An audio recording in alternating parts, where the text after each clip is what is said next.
बच्चों, वृद्धि एक प्राकृतिक प्रक्रम है। जीवन काल की वह अवधि जब शरीर में ऐसे परिवर्तन होते हैं जिसके परिणाम स्वरूप परिपक्वता आती है, किशोरावस्था कहलाती है। किशोरावस्था का प्रारंभ कब होता है?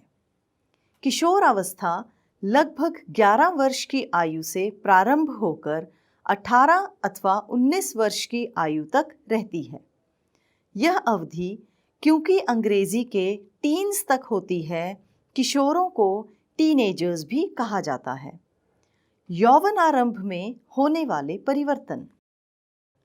जीवन काल की वह अवस्था जब शरीर में ऐसे परिवर्तन होते हैं जिसके परिणाम स्वरूप जनन क्षमता आती है और यह किशोर अवस्था कहलाती है। लड़कियों में किशोर अवस्था का आरंभ 10 से 11 साल की उम्र में हो जाता है। इसका पता कुछ लक्षणों द्वारा लगता है, जैसे लड़कियों में कमर के नीचे का भाग चौड़ा हो जाना, स्तन के आकार में वृद्धि, लंबाई में वृद्धि, अंडर आर्म और प्यूबिक क्षेत्र में बालों का उगना, मासिक चक्र का शुरू होना। लड़कों में किशोर अवस्था लड़कियों से 1 या 2 साल बाद शुरू होती है, अर्थात 12-13 साल की उम्र में। लड़कों में भी कुछ परिवर्तन आते हैं, जैसे लंबाई में वृद्धि, आवाज़ में बदलाव, चेहरे पर बाल उगना, छाती और प्यूबिक क्षेत्र में बालों का उगना, टेस्टोस्टेरॉन के स्रावन का प्रारंभ होना, किशोर अवस्था में पसीना और तैल ग्रंथियों का स्राव बढ़ जाता है, जिस कारण कुछ व्यक्तियों के चेहरे के ऊपर कील मुहासे और फुंसियां हो जाती हैं। इसके साथ ही किशोरों का मानसिक, बौद्धिक और संवेदनात्मक विकास भी होता है। गौण लैंगिक लक्षण। गौण लैंगिक लक्षण किसे कहते हैं? वह लक्षण जो लड़कियों को लड़कों से अलग पहचान देते हैं, उन्हें गौण लैंगिक लक्षण कहा जाता है। लक्षण: लड़कों के चेहरे पर बाल उगना अर्थात दाढ़ी मूंछ आने लगती है। लड़कियों में स्तनों का विकास होने लगता है। लड़कों एवं लड़कियों दोनों में ही बगल अथवा प्यूबिक क्षेत्र में बाल आ जाते हैं। हार्मोन एवं गौण लैंगिक लक्षण।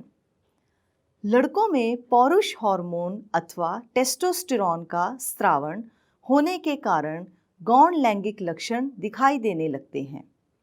लड़कियों में स्त्री हार्मोन अथवा एस्ट्रोजन के उत्पादन के साथ परिवर्तन आते हैं।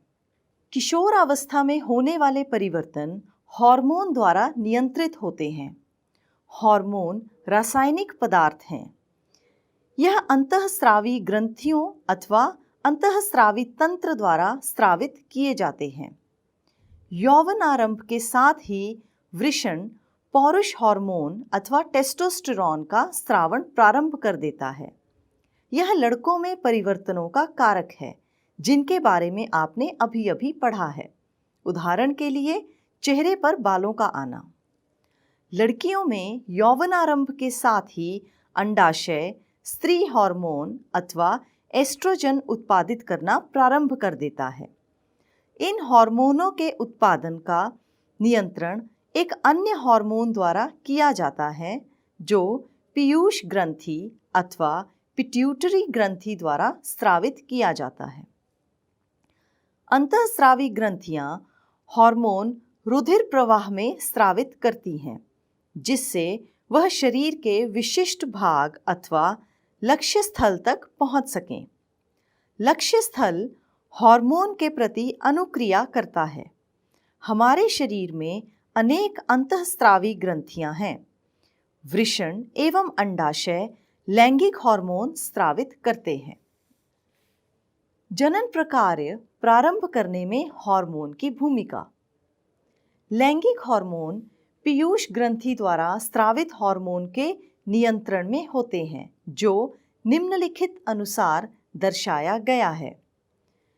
पीयूष ग्रंथि से स्रावित हार्मोन जननांगों को टेस्टोस्टेरॉन पुरुष में तथा एस्ट्रोजन स्त्रियों में स्रावित करने के लिए उद्दीपित करता है। रुधिर प्रवाह में स्रावित किया जाता है तथा शरीर के विभिन्न भागों लक्ष्य स्थल तक पहुंचता है। यौवनारंभ के समय शरीर में परिवर्तनों को उद्दीपित करता है। कीट एवं मेंढक में जीवन चक्र पूर्ण करने में हार्मोन का योगदान। आप रेशम के कीट एवं मेंढक के जीवन चक्र के विषय में तो पढ़ ही चुके हैं। टैडपोल को वयस्क मेंढक बनने के लिए अनेक चरणों से गुजरना पड़ता है।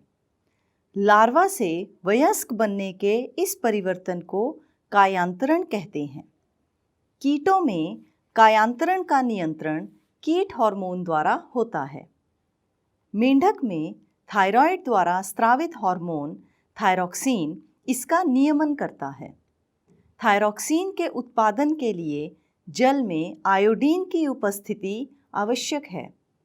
यदि जल में जिसमें टैडपोल वृद्धि कर रहे हैं पर्याप्त मात्रा में आयोडीन नहीं है तो टैडपोल वयस्क मेंढक में परिवर्धित नहीं हो सकते।